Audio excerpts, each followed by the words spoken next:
Marco Music. Tiri kutamba UEFA iwa weshe Wakazi vedu tiri machongwa iwa sheshe Tamuka MAG Galagen Oskid ndikuba shota Dinenge nubu A 9 months ndichiva rwata Dinenge numbu Avamwe vakutinda futa Ikutu futu life ndikurarama Iri kuva papeti mutu Avano rwadzi watoro tangu tabuda shutu Amadofa panasha vano ziva ringori dzungu Angavaramba chindiverenga kunge buku pandiri ndipo pavachagonerawo kachirungu 8 days man Avati pekuti dzungu wachisichikai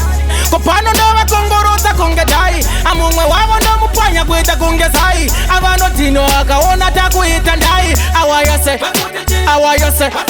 Angava prate pati avatimise Ask them wayose Awayose pafiyo ndisuvariti ende futi yati kundike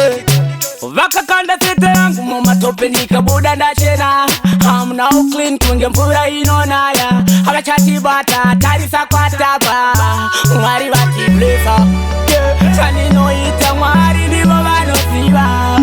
Uye havanonida Apana pavachasubuda dombo kupura Chanda wona zaka wanda panda pinda paka wanda Gula yedira kwa necharu wakapinyama Kongo hukura kuhanda vapana msati mashanda Tire dunabo shakatosiana Manyana Avati pekuti dzungu wachisichikai Kopano ndova kongorota kunge dai Amumwe wavo ndomupanya kuita kunge zai Avano tino akaona takuita ndai Awayose Angava prate pati avatimise Ask them wayose Awayose pafiyo ndisuvariti ende futi yati kundike Ndikuva shota dinenge nubu A 9 months ndichiva rwadza dinenge numbu Avamwe vakutinda futa Ikutu futu life ndikurarama Iri kuva papeti mutu Avano rwadzi watoro tangu tabuda shutu Amadofa panasha vanoziva ringori dzungu Angavaramba chindiverenga kunge buku pandiri ndipo pavachagonerawo kachirungu 8 days man Avati pekuti dzungu wachisichikai Kopano ndova kongorota kunge dai Amumwe wavo ndomupanya kuita kunge zai Avano tino akaona takuita ndai Awayose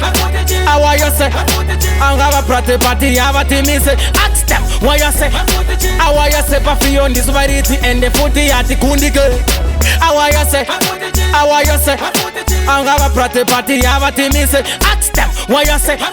Awayose pafiyo ndisuvariti ende futi yati kundike Awayose Angava prate pati avatimise Ask them wayose